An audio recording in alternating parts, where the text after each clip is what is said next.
아니, 우리는 그 지난 시간에 그 믿는 자들의, 하나님을 믿는 자들의 역할이 얼마나 중요하냐, 그 점을 좀 나누었습니다. 이건 나 한 사람이 하나님을 잘 믿으면 나로 인해서 하나님께서 우리 가정을 붙들어 주시는 겁니다. 한국 교회가 하나님을 잘 믿으면 한국 교회로 인해 하나님께서 우리나라를 붙들어 주시는 겁니다. 이 세상에 소망이 없는 것은 하나님을 알지 못하는 세상 사람들 때문만이 아니라 하나님을 믿는다는 사람들의 타락에 있습니다.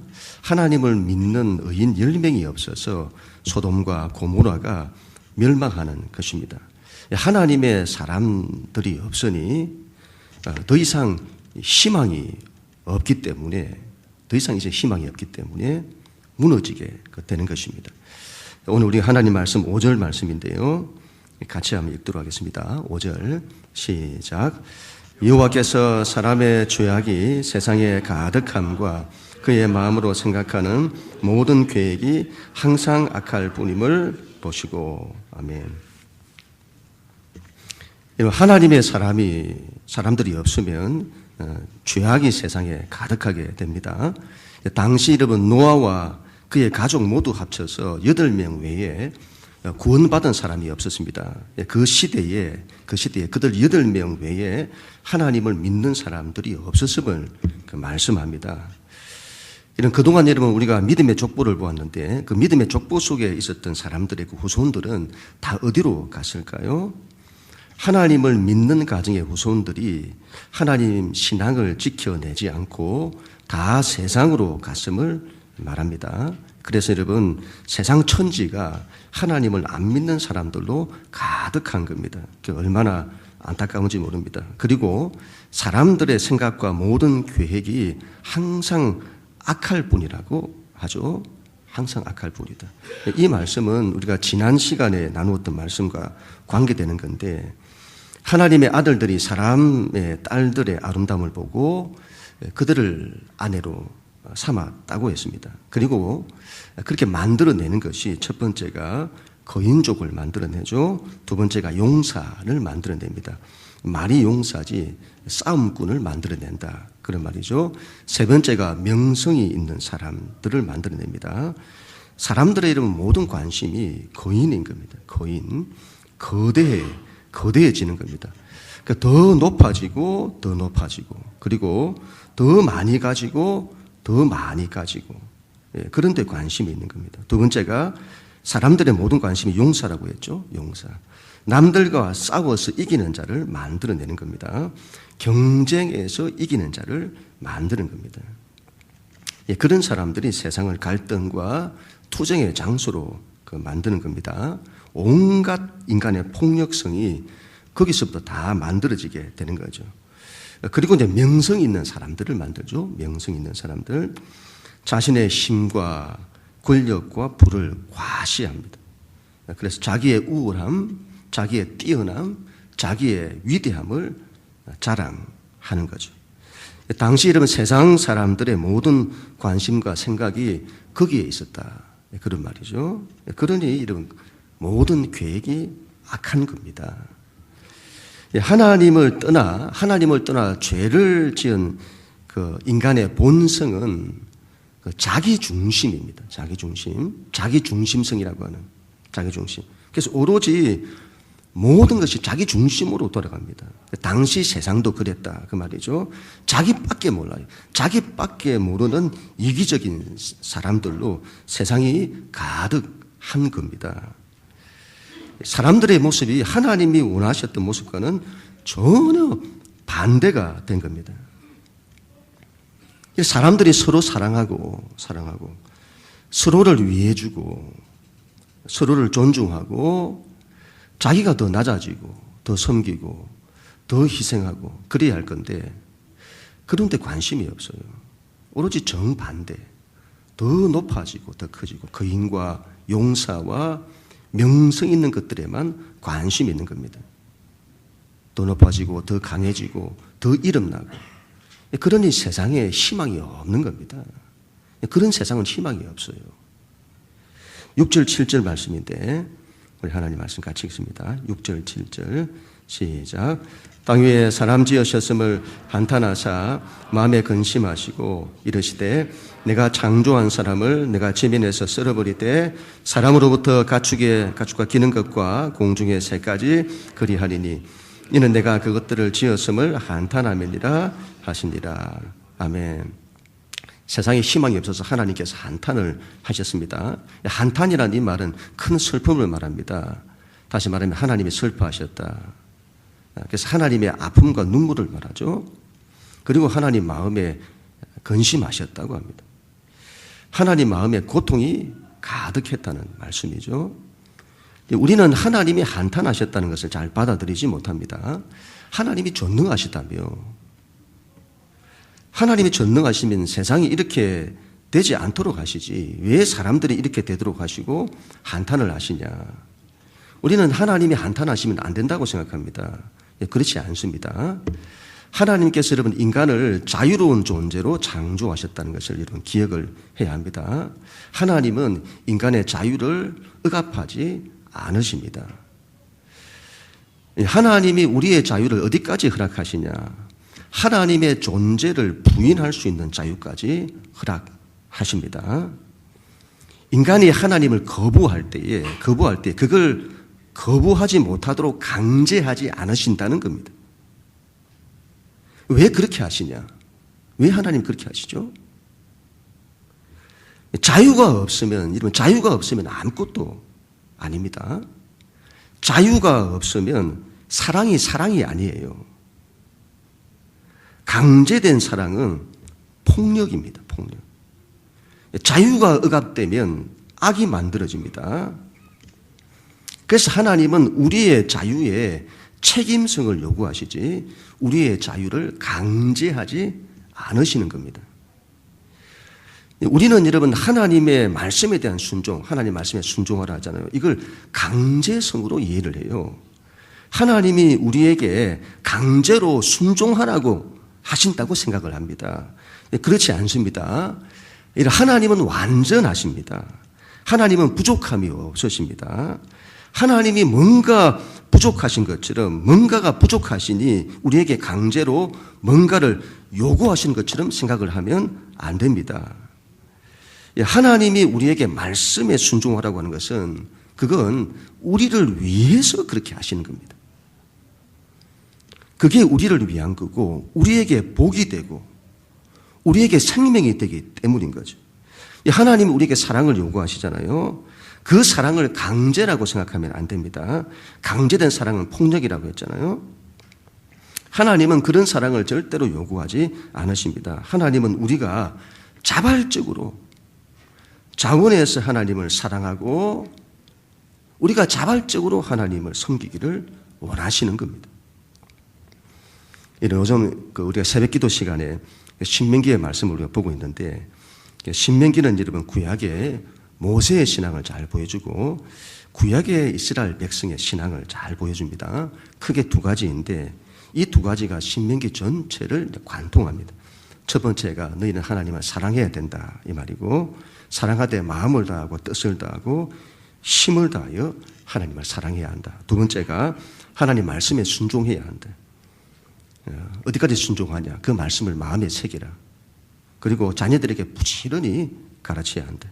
그리고 손목에 메고 이마에 메고 문에 붙여서 표와 기호를 삼아 말씀을 붙들고 살아야 한다. 이렇게 말씀하세요. 우리는 이런 하나님의 말씀을 강제로 여기면 안 됩니다. 그러면 신앙이 율법주의가 돼요. 이건 하나님이 우리를 사랑하셔서 주신 겁니다. 우리를 복되게 하시기 위해 주신 겁니다. 전부 우리를 위한 겁니다. 우리를 위한 겁니다. 하나님이 원하시는 것은 그 사람이 자발적으로 하나님이 좋은 거예요. 하나님을 사랑하는 겁니다. 사람이 자발적으로 하나님 말씀이 너무 좋아요. 그래서 그 말씀에 순종하는 겁니다. 하나님은 우리의 그런 모습을 그렇게 보기를 원하십니다. 그러나 거기에는 하나님의 고통이 따릅니다. 우리에게 자유를 주셨잖아요. 자유에는 하나님의 고통이 따릅니다. 사람에게 주신 그 자유 때문에 하나님이 고통을 당하신다 이 말이죠. 왜냐하면 사람이 그 자유를 가지고 하나님을 부인하고 하나님을 싫다고 하고 하나님을 거부하면 여러분 자식이 부모를 거부한다 이렇게 생각해 보세요. 자식이 부모를 사랑하지 않는 겁니다. 그러면 부모의 고통이 얼마나 클까요? 하나님은 더 아신 겁니다. 그 사람이 그 자유를 가지고 자기 마음대로 사는 겁니다. 하나님의 뜻과는 정반대로 사는 겁니다. 그러면 하나님 마음은 너무 힘드신 겁니다. 우리가 죄를 지으면 그 사람도 고통을 겪습니다만 가장 많은 고통을 겪으시는 분은 우리 하나님이신 겁니다.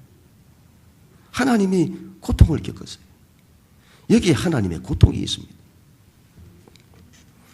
하나님께서 한탄하셨다고 하는 것은 하나님의 고통, 하나님의 아픔과 눈물로 이해를 해야 합니다. 저들을 왜 지었을까 한탄하셨다고 하는데 그걸 하나님이 사람을 창조하신 걸 후회했다고 생각을 하시면 안 됩니다. 하나님이 사람을 창조하신 걸 후회했다 이 말이냐? 그런 말이 아니다 이 말이죠. 그건 하나님의 고통과 아픔과 눈물을 말하는 겁니다. 제가 아는 어느 목사님 한 분이 배가 굉장히 많이 나왔는데 그 사모님이 저희들을 보고는 죄송하다고 제가 임신을 시켰다고 그렇게 이야기를 하시더라고요. 남자가 이런 배부른 것은 죄송한 일입니다만은 여자가 생명을 잉태해서 배가 부른 것은 그건 굉장한 축복인 겁니다. 그런데 그렇게 해서 낳은 자식이 자라면서 그렇게 애를 먹이는 거죠. 그러면 여러분 가장 고통을 겪는 사람은 부모인 겁니다. 부모가 한탄을 하잖아요. 내가 왜 저런 걸 낳았어? 내가 왜 저런 걸 낳았을까? 그건 부모가 이러면 자식 낳은 걸 후회하는 것이 아니라 단식하는 겁니다. 단식하는 겁니다. 부모의 아픔과 눈물인 거죠. 하나님의 한탄도 이런 마찬가지입니다. 하나님의 아픔과 눈물입니다. 그건 사랑에서 나오는 겁니다. 사랑이 없으면 포기하죠. 하나님께서 사람들을 다 썰어버리시겠다고 하십니다.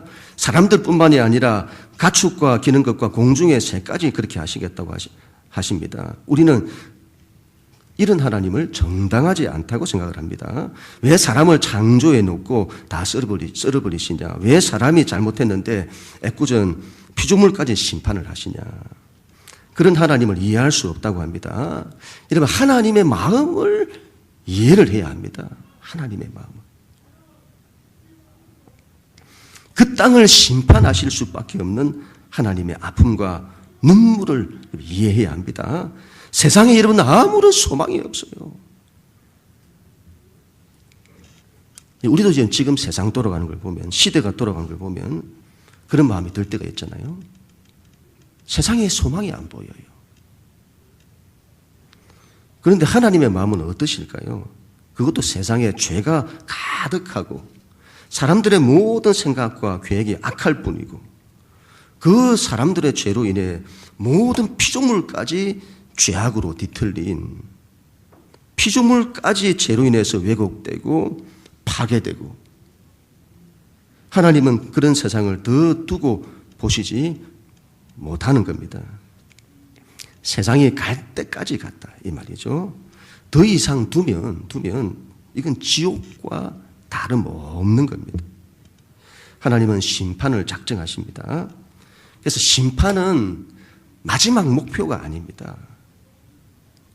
하나님 왜 심판하시냐? 다시 시작하시고 싶으신 겁니다. 어떻게 해요?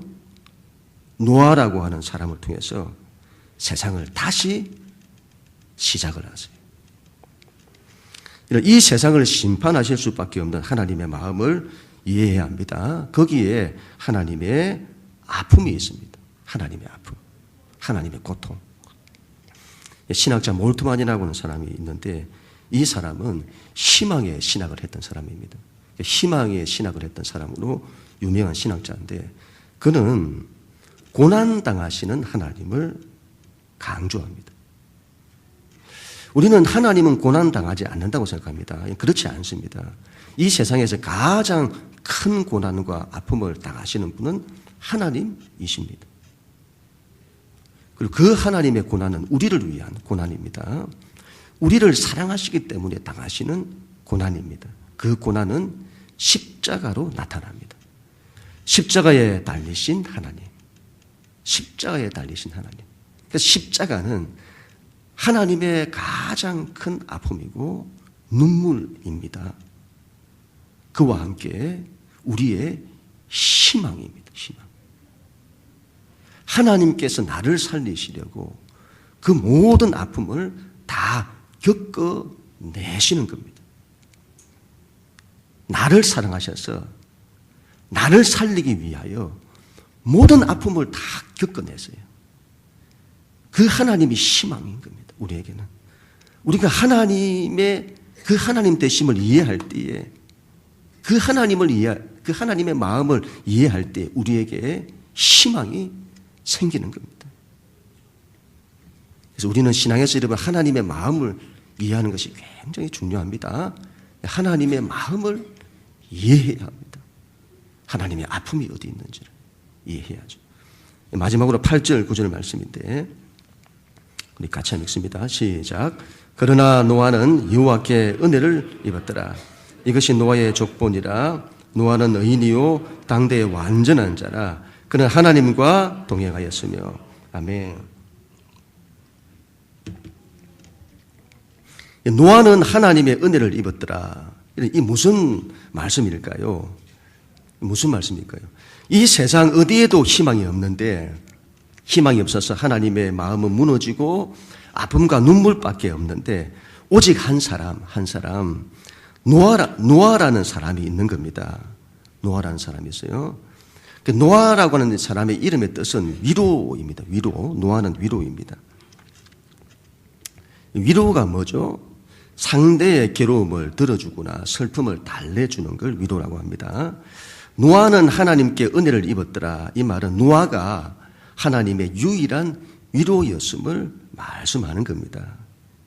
하나님이 너무도 아파하시고 힘들어 하셨는데 노아가 그 하나님의 위로가 된 겁니다.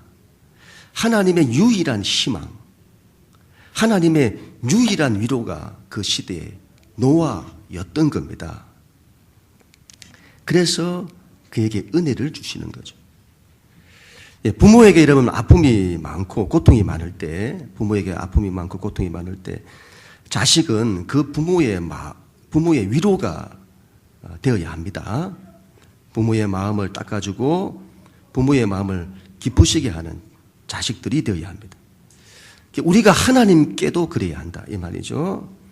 하나님 마음에 위로가 되어야 합니다. 우리가 하나님 마음에 기쁨이 되고 하나님 마음에 희망이 되는 사람이 되어야 합니다. 대체 노아는 어떤 사람이었기에 하나님의 위로가 되었을까요? 마지막 9절 말씀은 이 노아를 두고 의인이라고 합니다. 의인. 여기서 의롭다고 하는 것은 도덕적으로 정의롭다는 이런 말이 아니라 하나님과의 관계에서 바른 사람을 말합니다. 믿음으로 의롭게 된다고 하잖아요.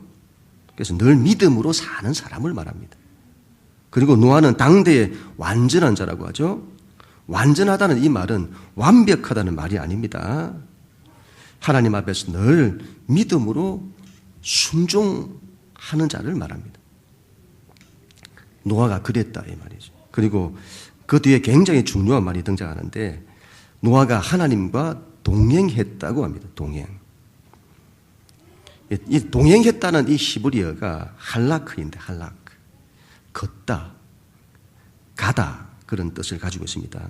그런데 이는 그냥 할라크가 아니고 히브리어로 보면 잇 할레크 이렇게 해서는 이게 강조 죄귀형이라고 합니다.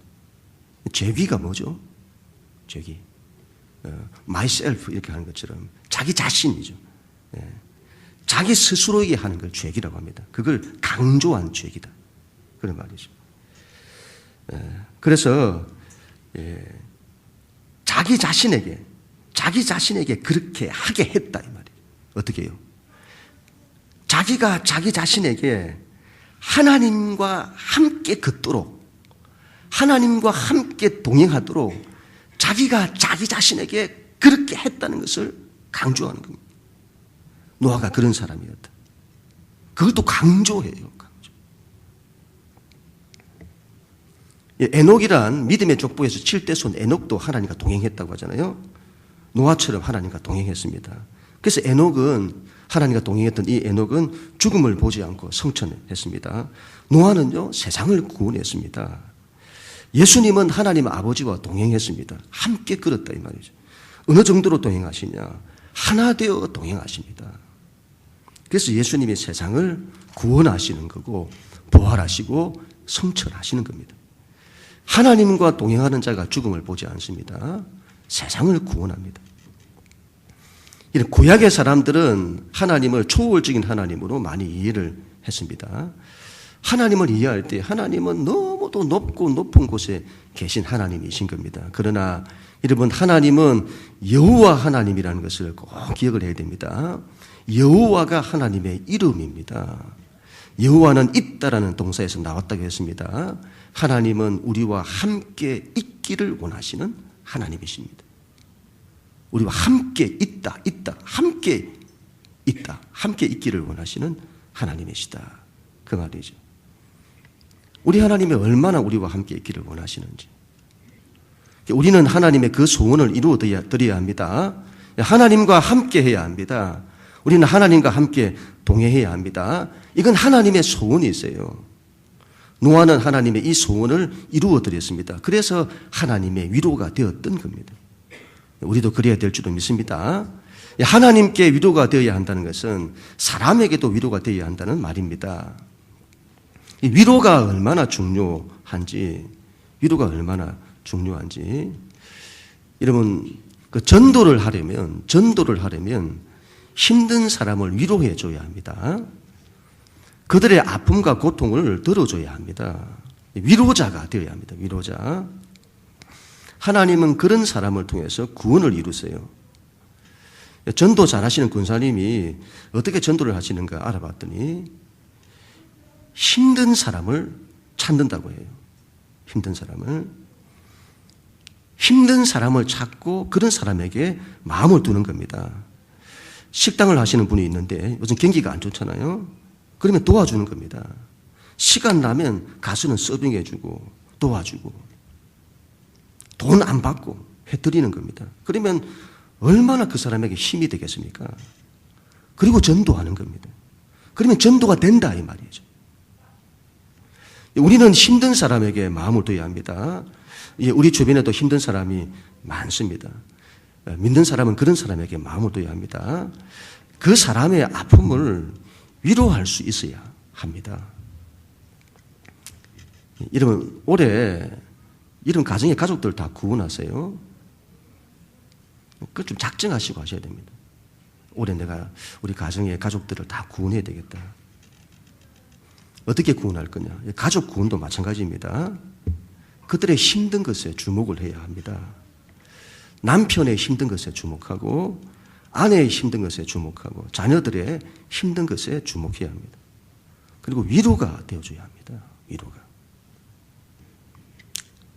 우리 교회 모든 우리 교우들은 하나님으로부터 많은 사랑과 위로를 받아야 되고 위로를 받는 것에서만 끝나는 게 아니라 우리가 정말 믿음이 있다면 하나님께 위로가 되어야 합니다. 하나님께. 우리가 하나님께 희망이 되어야 합니다. 그리고 여러분, 사람에게도 위로가 되는 그런 사람이 되어야 합니다. 하나님은 그런 사람을 통해서 하나님의 구원의 역사를 펼치시는 겁니다. 그런 우리 모두가 다 될 수 있기를 주님의 이름으로 간절히 축원합니다.